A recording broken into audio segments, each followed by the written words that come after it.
We got to talk a few years ago, and it was a incredibly enlightening conversation about self-compassion in general.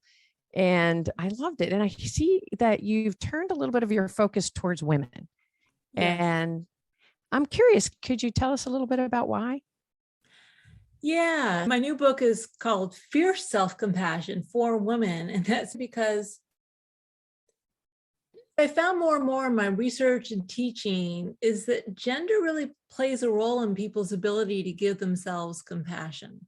So believe it or not, even though compassion is part of the female gender role, and that for that reason, only 15% of any audience I teach to comes to my workshops because compassion is a female thing. Ironically, women have slightly lower compassion levels than men because we're raised, socialized to give compassion to others, but to be self-sacrificing. We feel less entitled to meet our own needs than men do.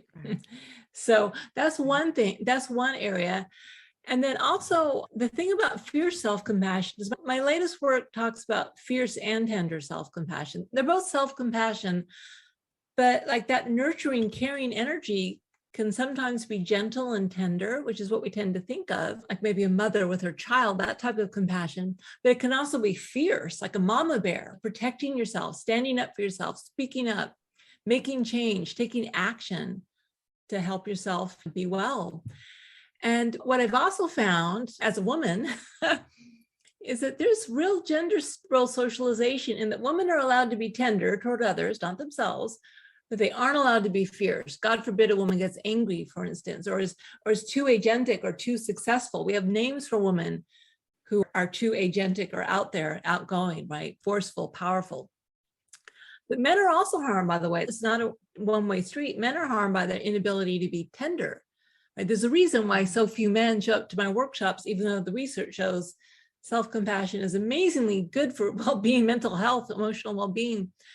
But they aren't allowed to be tender and soft. They're allowed to be fierce and angry and agentic, but they aren't allowed to be soft. Right. So the reason I'm focusing more on gender is because even though everyone needs self-compassion, everyone needs a balance of fierce and tender. It's like yin and yang, right? Yin and yang. We need both energies to be whole and complete. But gender role socialization, I think, has really done a number on us in so many ways, including power, inequality, sexual harassment. The list goes on and on. But one of the ways it harms everyone is by restricting our ability to be our full, true, authentic selves. And that's why I wrote the book for women, partly because I am a woman, partly as a response to the Me movement, which I see as an uprising of women's self-compassion. We're rising up and saying, no more, you aren't going to harm us anymore. We're done. That's an incredibly brave act of self-compassion. And just because it would have been too complicated to say, for men, it works this way, and for women, it works that way. But yeah, so. I love it. So yeah, a lot of times I guess we think about self-compassion as just the idea of being kind to yourself. But when you're talking about fierce self-compassion in the Me Too movement, being kind to yourself is also having agency and speaking up, having boundaries and having limits. It's not just being the kind side of self-compassion. I think it can be really confusing. It's even, think of a mother being kind if she protects her child from some stranger. A firefighter, when a firefighter jumps into a burning building, that's an act of kindness, an act of compassion. It's just, we only tend to think of the tender acceptance when we hear words like compassion. But actually, if you think of fierce mama bear, and by the way, that is the one area where women are allowed to be fierce when protecting their children. That's where we accept it, but other realms, not so much. And it's really, and that's for everyone, because everyone, they think it's just about going easy on yourself, giving yourself a break. Sometimes that's what you need. The suffering is going easy on yourself, giving yourself a break. Sometimes what you need is to get off your butt and do something different, or stand up for yourself, or speak up, or rock the boat. That's also equally important form of healing. And so it's really just trying to correct that misperception people have about what compassion is. Why do you think women reach out to go to these self-compassion workshops? Do you think that they recognize that they're struggling with maybe a high amount of self-criticism or pressure?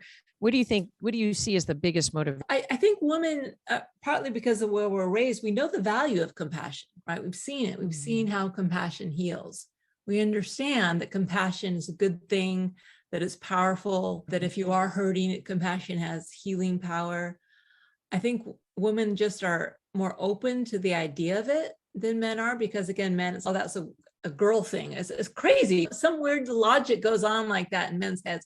But it's not just the compassion, it's also the self. Any sort of self-help workshop, you're going to get more women than men in general, Right. because that's also psychology. More women go to see therapists, et cetera, et cetera. So it's more than just compassion, but the compassion makes it worse. Yes, but I think women are, because of the way we're raised to be fairly self-aware and right, we understand, we're more willing to acknowledge when we're hurting, and we know the power of self-compassion. And most women, when I tell them about self-compassion, the common reaction of women is like, wow, I need some of that. It's almost like the idea makes sense, we just haven't been socialized to do it.